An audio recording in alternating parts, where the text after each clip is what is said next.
যিনি প্রশ্ন করেছেন তার আসলে নামটা অ্যারাবিক, বাট জবরজের পেশ নাই, সেজন্য পড়তে হয়তো কষ্ট হয়ে যাবে, ভুল হয়ে যায় কিনা। তালাবু ইলম, আপনি পড়তে পারেন।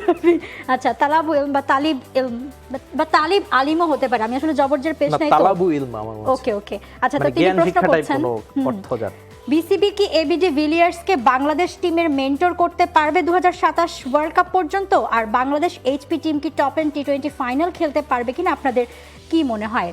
দ্বিতীয় প্রশ্নটা থেকে আসে, আমার মনে হয় বাংলাদেশ টপ টি20 এবার জিতবে, মানে ফাইনাল খেলবে। এখন পর্যন্ত তো একটা ম্যাচ হেরেছে, সবশেষ ম্যাচটা নিজেদের। আমার মনে হচ্ছে এবার যেভাবে ক্রিকেটাররা ভালো খেলছে বা ভালো টাচ রয়েছে, ভালো শুরু হয়েছে, অন্তত এবার চ্যাম্পিয়ন হওয়া উচিত। আর বেশ ইন্টারেস্টিং যে 2027 বিশ্বকাপে এবিডির বিলিয়ার্সকে কেন মেন্টর করবে, এই প্রশ্নটা কেন ওনার মাথায় আসছে বা এসেছে সেটাও।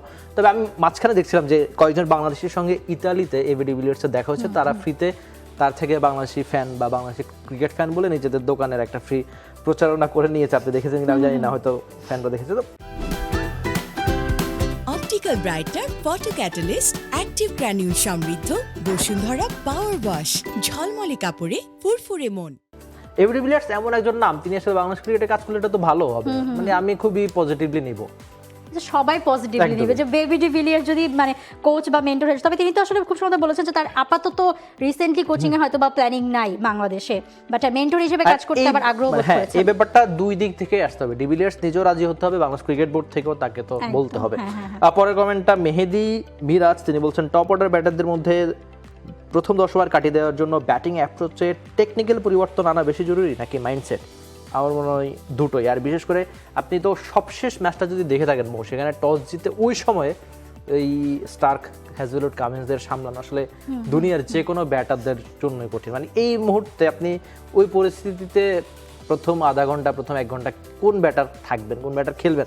আমি যদি পাল্টা প্রশ্ন করি যে আমাদের ফ্যানদের, যে আসলে এই প্রথম 15 ওভার কোন ব্যাটার টিকে থাকতেন, মানে আপনার মাথায় কটা নাম আসবে? খুব কম সংখ্যক নাম আসবে। তো সেক্ষেত্রে বাংলাদেশি ব্যাটারদের ঠিক আছে, তাদেরও অনেক, মানে ক্রিকেটের নিষ্ঠুরতম সৌন্দর্যই হচ্ছে এটা যে আপনার উন্নতির কোনো শেষ নাই।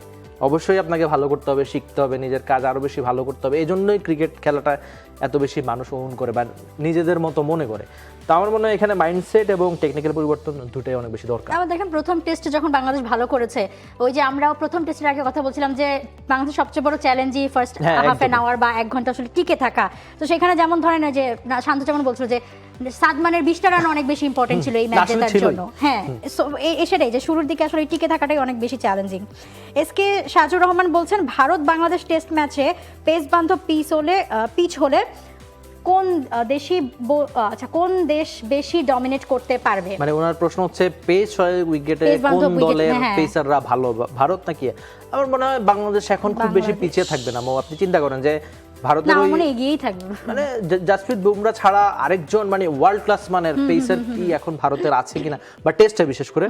তো আমার মনে হয় যে আর বাংলাদেশের সবচেয়ে যেটা প্লাস পয়েন্ট, আপনি বাকি পেসারদের সঙ্গে খুব বেশি পার্থক্য নাই।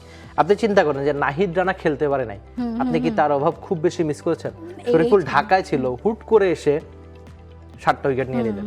ইনফ্যাক্ট হাসান মাহমুদ জিম্বাবুয়ের সঙ্গে তার বোলিং ফিগার ছিল 25 ওভার 102 রান, ইকোনমি ছিল 4-এর বেশি, ঠিক পরের ম্যাচে তিনি 6টা উইকেট নিলেন। তো বাকিরা খুব বেশি পিছিয়ে না। আপনি তাসকিন আহমেদের কথা বলতে পারেন, ইবাদত খুব ভালো বোলিং করছে, খালেদের কথা বলতে পারেন, বা স্কোয়াডে যারা নাই তারাও খুব বেশি পিছিয়ে আছে। কেউ 80, কেউ তারপরে 30-এ নেমে গেছে, এমন না, মানে প্রত্যেকের 80 থেকে 100 এর মধ্যে একদম। তো ভারতের জাসপ্রীত বুমরার আমি নিজেও খুব বিগ ফ্যান।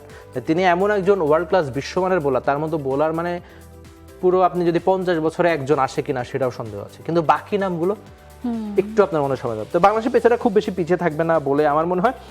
পরের কমেন্টটা ইসমাইল বলছেন 2027 সালে ঘরের মাঠে এশিয়া কাপ আর সাউথ আফ্রিকায় ওয়ানডে বিশ্বকাপ, দুটোই ভিন্ন কন্ডিশন।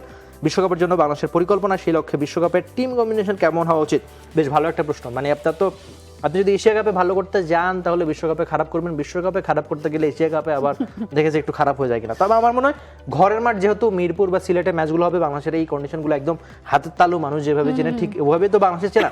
খুব বেশি প্রিপারেশন প্রস্তুতি না রেখে বিশ্বকাপের প্ল্যানটাই করা উচিত আমার মনে হয়। আর এখনকার আমাদের দেশের মাটির পিচও খুব ভালো পেসটা ধরে। তো সেই হিসেবে আপনি যদি পেসাররা বা ব্যাটারদের হিসেবে প্রস্তুতি রাখেন বা করেন, বিশ্বকাপের প্ল্যান করে আগানো উচিত। আর যদি জিজ্ঞেস করি, আমি যদি প্রশ্ন করি 2007 এশিয়া কাপ জিতবে বাংলাদেশ না বিশ্বকাপ জিতবে বাংলাদেশ, আমি তো চাই দুইটাই জিতুক। আমিও চাই দুইটাই জিতুক, বাট বাস্তবতা আসলে ভিন্ন। বাট ঘরের মাঠে এশিয়া কাপ আরো একবার সেই 2012 না, বাংলাদেশ কিন্তু এশিয়া কাপে খুব সম্ভবত 3টা ফাইনাল খেলেছে, মানে ফাইনাল খেলার অভ্যাস রয়েছে আপনার, বা ফাইনাল না, খেলাটা ভাই, খুব বেশি final কঠিন না, খেলার আর কত মানে অভ্যাস অবাস্তব করতে চান? না এখন ট্রফি যেটা আর কি। পরে কমেন্ট আমিনুল ইসলাম এমারত বলছেন আকবর আলী কোনো দলে নাই কেন, সে কি কোনো স্কোয়াডে পাওয়ার যোগ্য না? না, অবশ্যই যোগ্য, তিনি আপাতত ইংল্যান্ডে রয়েছেন। তবে আকবর আলীর কথা যেটা আমার মনে হয় যে আপনি যদি চিন্তা করেন যে মানে যে ফ্যানরা আকবর আলীর কথা বলছেন তারা একটু চেক করবেন যে সবশেষ 10টা স্বীকৃত ক্রিকেটের ম্যাচে বা কোনো একটা নির্দিষ্ট টুর্নামেন্টে আকবর আলী আসলেই কি করেছে। তো আকবর আলীরও এটা এই বাস্তবতা বোঝা উচিত যে তার থেকে মানুষের অনেক বেশি আশা যখন আপনার প্রতি থাকবে, সে আশা পূরণ করা কিন্তু অনেক বেশি কঠিন। হ্যাঁ, বিশ্বকাপ জেতা অধিনায়ক এবং তার ব্যাচের অনেকেই এখন জাতীয় দলের গুরুত্বপূর্ণ সদস্য এবং নিয়মিত তারা খেলেন, মানে তাদের ছাড়া আপনি জাতীয় দল চিন্তা করতে পারবেন না। সেই জায়গায় ক্যাপ্টেন যিনি কিনা ওই বিশ্বকাপটা উঁচিয়ে ধরেছেন, বাংলাদেশের মানে বৈশ্বিক ইভেন্টের খুব বেশি বড় সাফল্য তো এখনো নাই। তো যেই ছেলেটা 20 বছর হওয়ার আগে এমন একটা ট্রফি বাংলাদেশকে নিয়ে দিচ্ছেন, আর তার ক্যাপ্টেন্সি গুণ নিয়ে অনেক বেশি প্রশংসা সবাই করে এবং করতে বাধ্য। তিনি দেশের ঘরোয়া ক্রিকেটের অনেকগুলো টুর্নামেন্ট জিতেছেন, এনসিএল এ রংপুরকে অনেক বেশি সাফল্যে ভাসিয়েছেন। এখন তার সাফল্য কই? তার দল সাফল্য পাচ্ছে, তার টিমমেটরা ফ্রেন্ডরা সাফল্য পাচ্ছে, তার সাফল্য কই? এই ব্যাপারটা আশা করি তিনি বুঝবেন এবং তিনি নিজেও পরিশ্রমটা করবেন। আপাতত ইংল্যান্ডে রয়েছেন। আমি খুব করে চাই যে একটা টুর্নামেন্টে আকবর আলী, সেটা Dhaka premier division cricket league হতে পারে বা কোনো একটা টুর্নামেন্ট হতে পারে, এমন খেলবেন যে আরেকবার আলোচনায় চলে আসবেন, যে কোনো দলেই তাকে যেন নিতে বাধ্য থাকে নির্বাচকরা, এমন কিছু তিনি করবেন সে আশা আমি করছি। বাংলাদেশে যখন যে টানা এই ম্যাচগুলো যখন শুরু হলো, যে অনেকগুলো দল সবাই সঙ্গে তখনই প্রশ্ন উঠে তুলেছিল যে আকবর আলী আসলে কোথায়। অনেকে দেখেন এই যে আপনি যে পয়েন্টগুলো বলেন এগুলোই, যে আকবর আলীর তো অনেক সাফল্য, মানে ঘরোয়াতে সাফল্য, ইংল্যান্ড এমন না যে তিনি খেলায় না, ইংল্যান্ডে তিনি খেলছেন, জুনিয়র ক্রিকেটারদের নাকি সেখানে তিনি মেন্টরিংও করছেন, এমনও শোনা যায়। তো সেখান থেকেই প্রশ্নটা আসে যে আকবর আলী আসলে নাই কেন। এবং তখন তো আসলে বিসিবি থেকে এরকম বলা হয়েছে যে যেই মানে থাকে না একটা মানুষের প্রতি একটা এক্সপেকটেশন তো থাকে, সো ওই এক্সপেকটেশনের জায়গাটা আকবর এখনো মিট করতে পারেনি বিসিবি। দ্যাটস ওয়াই যে বলেছেন যে তিনি আসলে যে নাই চিন্তা ভাবনা এমন না, বাট আমরা তাকে আরো সময় দিচ্ছি। পরের কমেন্টটা বান্না করছেন সাব্বির রহমান, কি টপ অ্যান্ড টি20তে যে কটা ম্যাচ আছে ওগুলোতে ভালো পারফরমেন্স করলে কি ন্যাশনাল টিমে আবার ব্যাক করতে পারবে কিনা? ন্যাশনাল টিমে ব্যাক করা সাব্বিরের জন্য অনেকখানি কঠিন, সেটা অবশ্যই মানতে হবে। তবে একটা ইনিংস খেলেছেন, আমার মনে হয় যে সাব্বিরের এত বেশি ফ্যান কেন প্রত্যেক দিন ক্রিকেট শুরুতে, এই প্রশ্নটা আসে কেন, এটাই এখন আলোচ্য বিষয়। তার সবচেয়ে বড় কারণ যে সাব্বির যেদিন খেলেন, আপনি মাঝখানে একটা ম্যাচ বাদ দিয়ে সাব্বির এর আগে একটা খুব ভালো 50 করেছেন, সেদিন বাংলাদেশ জিতেছে ম্যাচটা, মানে বাংলাদেশ এইচপি দল। এখন সাব্বির সেদিনও এমন কিছু 4 ছক্কা মেরেছেন মানে দেখার মতো বা সুন্দর ছিল। এই জন্যই মানুষ ক্রিকেটটা আমার মনে হয় যে আপনাকে যদি আমি এখন প্রশ্ন করি যে ব্রায়ান লারার রান কত আন্তর্জাতিক ক্রিকেটে, সেঞ্চুরি কয়টা, আপনি নিজেও বলতে পারবেন না, আমি নিজেও বলতে পারবো না, খুব স্বাভাবিক। কিন্তু আপনার মনে থাকবে ব্রায়ান লারা যেভাবে 400 রান করেছেন বা তার বিদায়ের পর তিনি কি বলেছেন, মানে মোমেন্ট অনেক বেশি ইম্পর্টেন্ট। এখন ওই বেন স্টোকস যে হেডিংলিতে একটা দারুণ ইনিংস খেলেছিলেন, সেদিন তিনি কয়টা 4 ছক্কা মেরেছেন আপনার মনে নাই, কিন্তু তিনি ম্যাচটা জিতিয়ে কি সেলিব্রেশন করেছেন বা কিভাবে ম্যাচটা শেষ করেছেন, ওই মোমেন্টগুলো মানুষের অনেক বছর মেমোরিতে থেকে যায়।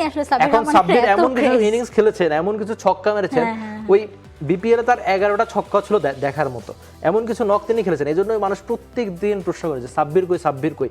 আরেকটা ব্যাপার হতে পারে যে মিডল অর্ডারে তো বাংলাদেশের ব্যাটাররা টি20তে খুব বেশি ভালো কিছু করতে পারছেন না ফিনিশার রোলে, তো ওই জায়গায় গিয়ে সাব্বির থাকতে পারে। এখন টপ অ্যান্ড টি20তে বাকি ম্যাচগুলো যদি সাব্বির এমন কিছু করেন, হয়তো সামনে তার জন্য সুযোগ থাকবে। আর সামনে অনেকগুলো টুর্নামেন্ট রয়েছে, এনসিএল বা বিপিএলটা তো হবে না, এনসিএলটাই যদি সাব্বির আলাদা করে কিছু একটা করতে পারেন, কেন না আরেকবার জাতীয়। আমি এটাই জিজ্ঞেস করতে চাইছিলাম যে এই যে এত ধরনের ভক্ত সাব্বিরের এবং রোজ আমাদের কাছে প্রশ্ন আসে, মানে সাব্বির রহমান আসলে এই উত্তরগুলো দেওয়ার জন্য কি আসলে কি করেন বা নিজে তৈরি কি না আদৌ?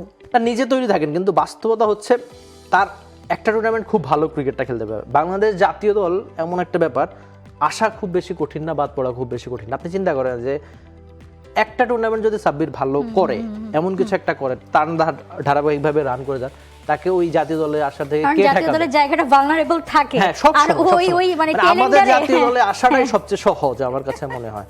তো সেই জায়গায় সাব্বির আশা করেন নিজের জন্য একটা টুর্নামেন্ট কাটাবেন। 6-7 নম্বরের জায়গার খুঁজতে পাগল হয়ে যায়। ওয়েল, শেষ প্রশ্ন আজকের। ইবনে সাবাব সামির বলছেন এই বছর বিপিএল হচ্ছে না, এটা নিয়ে কিছু বলবেন? প্লেয়াররা কি এটা নিয়ে কথা বলা জরুরি? আর যদি বিপিএল না হয় তাহলে নতুন প্লেয়ার উঠবে কি করে?